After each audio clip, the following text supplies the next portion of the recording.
Hello my friends and welcome. We have some of the interesting news coming from the Russian Federation from their city of Azov. Yes, that's the name of their city. Well, yesterday Ukraine launched some of the drones to target the Russian facility and the attack was successful. We have this new satellite image which was taken this morning. Also, according to the information coming from the Russian side, there was also the strike on the Russian oil port, which is located opposite to the Kerch, so on the Russian territory as well. However, yet we're waiting for the satellite images to confirm it by 100%. But about the Russian Azov oil depot, we had the confirmation about it even during the last night.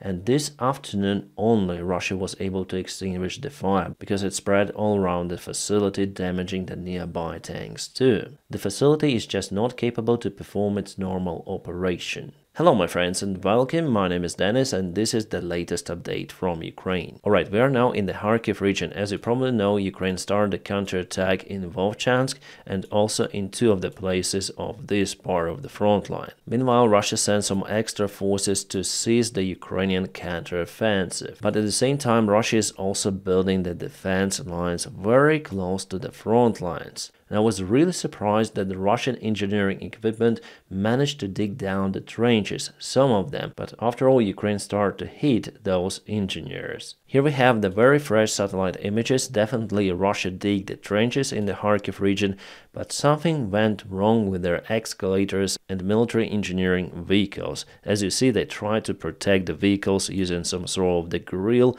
but it didn't help. Well, it's better late than never, as you see, before Russia dig down those trenches. My friends, if you enjoy the job that I do daily on YouTube, you might also consider supporting me on Patreon. Well, obviously, if you want and you have the ability to do it. I put the link in the video description just below for you to check out my Patreon page.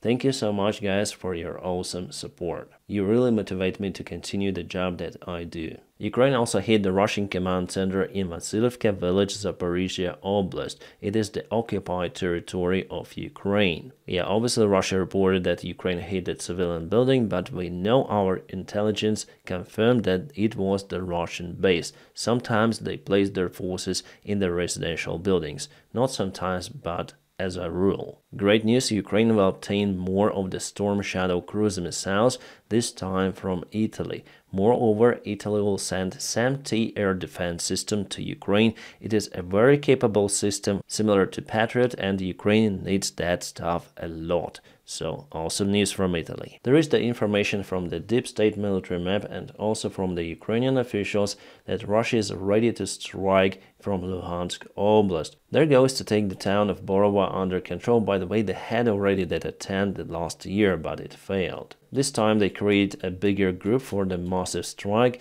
so it could happen at any day. Russia might strike Ukrainian positions and probably it's their genius plan for this summer campaign. But something tells me that this attack will fail again. Guys, again, it's just the plan, it's not the real forces movement. No, they're still standstill. So we're speaking about this settlement, Borova, and Russia created lots of the forces near Svatova, so they might advance. Or try to advance, it's better to say. And about Hlebauka and Lukyanivtsi, where Ukraine started its recent counterattack, I obtained the information that Ukraine is successful out there. How much successful? Well, it's hard to say. I'm gonna wait for the new military map update and I'm gonna keep you in touch. But now Russia suffers alongside the front lines. For example, today they lost one more air defense system, Tor. It was hit by a Ukrainian FPV drone. By the way, my friends, more of those videos you might find on my Telegram channel. It is available with my personal link in the video description just below. I highly recommend you to subscribe for my Telegram group. Ukraine has presented its own type of the Lancet-looking drone. The name of the drone is Maze and it was spotted in one of the international exhibition centers. So it has the X type of the wing construction, but on the top here you may see the standard type of the drone, also from the same company Bulava UAV, and we have already seen those type of the drones in action on the front lines. I think that I showed you the video with this drone around 1 day ago or something like that. So definitely Ukraine has different types of the drones and the Russian Lancet is very effective, so why not to copy it with some of the upgrades, obviously, because Russia Russia itself copied those drones from Israel. And here we see the Ukrainian air defense in action, shutting down the Russian Orlan surveillance drone, a very useful screen to operate fantastic optics and pretty much good precision, as you see. By the way, about the Russian Lancet drone, probably it was hit by a Ukrainian drone right in the skies. At least we have this image shared in internet, yet I'm out of the context about this particular case. Ukraine and the United States of America are now arguing about the Ukrainian pilot training on F-16s. According to the Times, this year Ukraine will get around 20 fighter pilots type-rated on this particular airplane type, which is enough for 10 airplanes, and honestly I don't think that Ukraine will obtain more than 10 of the airplanes this year. But Ukrainian officials somehow start to fuel the conflict, saying that they need more pilots. Yes, we might even agree that Ukraine needs more pilots on F-16, we need hundreds of them, but at the same time the number of the airplanes which Ukraine gets is very low. So if the United States of America and other allies agree to train more pilots for Ukraine, they'll stay out of the job, out of the flying hours, little by little losing their qualification. So now our Western allies are saying, no worries Ukraine, we're gonna train your pilots, but not more than you really need to keep your guys' professional level high. I think that this explanation should be more than clear for Ukraine. No one is blocking the pilot training, no, but it is quite limited to the number Ukraine actually needs. You might draw the parallel with some sort of the airline. Just imagine small airline would hire hundreds of pilots who would fly once per 3 months or something. Just imagine the level of those pilots. Here the article says that Ukraine due to receive around 60 of F-16s, but it's not gonna happen this year. No, just 10 of the airplanes maximum will be delivered this year. Unfortunately, it's not because of the pilot training or something. No, it's about logistics, which is difficult. It's difficult to maintain those airplanes in Ukraine, and we are out of clue whether Russia is able to target those airplanes. So at first, a small number of those planes will be delivered to Ukraine to check out how they work and what is really extra needed. The pilot training is not a big issue compared to other problems around this project. And the biggest problem is obviously the Russian missile attacks on Ukrainian military airfields. We know that they sometimes target Ukrainian airplanes. Sukhoi 27 recently was hit, also Sukhoi 25, so Ukraine is unable to protect its airplanes. So the proper enhanced air defense also should be implemented into this F-16 system. So far, it's the most expensive project for our allies to maintain Ukraine military. And those 60 airplanes are impossible to maintain with the current resources and current logistics. No, maximum 10, as I say to you, this year. 60, well, maybe in a couple of years. I'm gonna tell you about it because I know the aviation topic quite well, and what I also know that there is some sort of the Soviet commanders in Ukrainian Air Force continue to sit in their manager positions. The Ukrainian army, especially Air Force, should be reformed. You know that my dream was to become a fighter jet pilot, but in Ukraine it's just useless. Before the war which Russia started against Ukraine, our pilots were mostly flying on this. Writing papers, writing stupid orders, everything was done instead of real training. Yeah, sometimes our pilots were flying, but it was just a few hours per year. But after Russia occupied Crimea and started the war in Donbass, finally our military command and politicians woke up.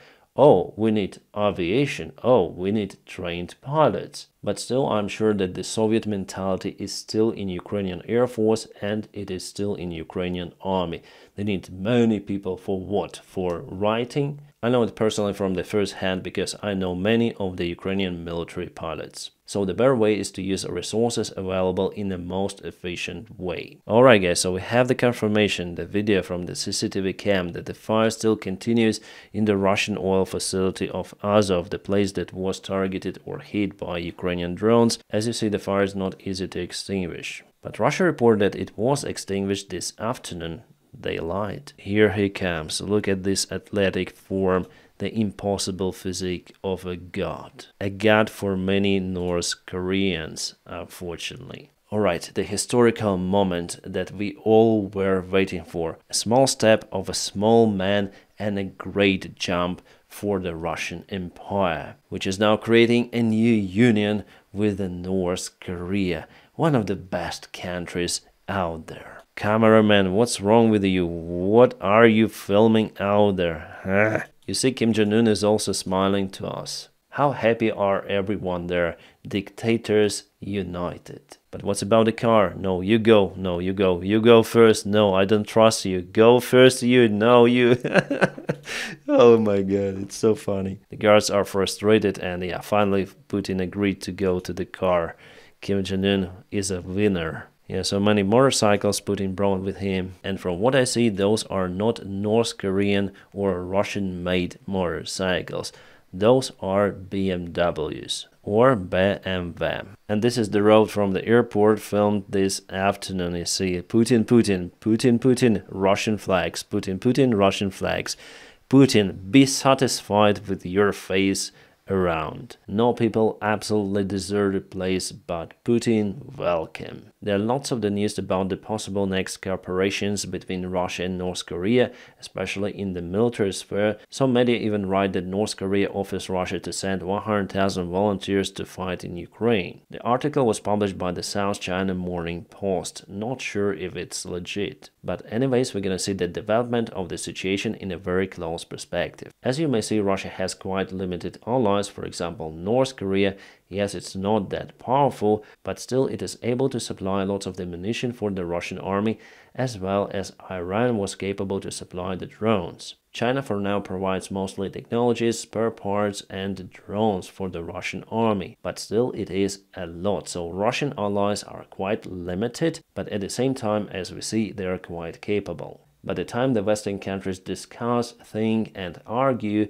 those dictators just work. With the help of the simple order, they transferred 5 million artillery shells to Russia from North Korea. And for Ukraine, it was really hard to obtain even 1 million of artillery shells from all of the Western world. Before going to North Korea, Putin landed in Yakutsk. But for the first time, Putin was accompanied by the Russian fighter jets flying inside Russia. Usually those fighter jets are flying with Putin if he goes to the other country. The current Prime Minister of Netherlands, Mark Rutte, will become a Secretary General of NATO. At least we have the reports from the Dutch media about it. And there are some other signs that might show that definitely it could happen. For example, Viktor Orban with his government in Hungary decided to lift the ban on Mark Rutte to become a Secretary General of NATO. It means that Hungary agrees and the rest of the countries, NATO members also. Well, maybe those changes are for good. And here we have the information that France alone will train 26 of Ukrainian pilots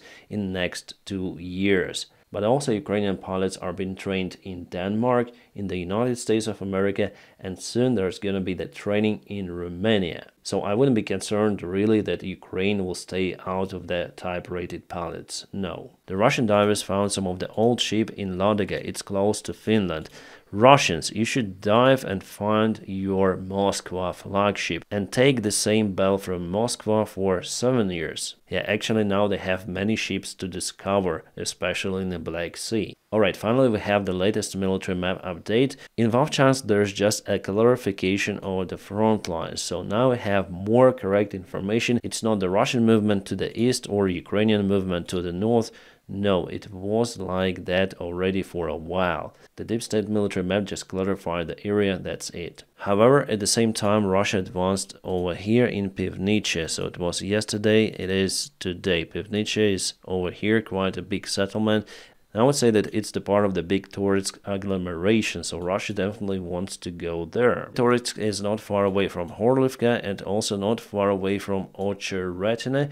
Here Russia was successful recently too. So here Russia has a new attack vector. And also Russia moved towards Alexandropil over here to the north. They want to expand this bridgehead to take as many villages as possible. But again, it's not the fast movement of the Russian army. They're just scrolling. It's the only military map update that we have. Guys, by the way, we also have the statement about the Russian railroad from the deep state military map source. They analyzed lots of the satellite images and they came to some sort of the conclusion about the magical Russian road. They say that Russia is building the road to Mariupol, not to Crimea. They want to send the reinforcements to the southern part of the Donetsk Oblast. And yes, there is also a road from Mariupol to Crimea, but it's basically unusable because it's basically in a terrible state.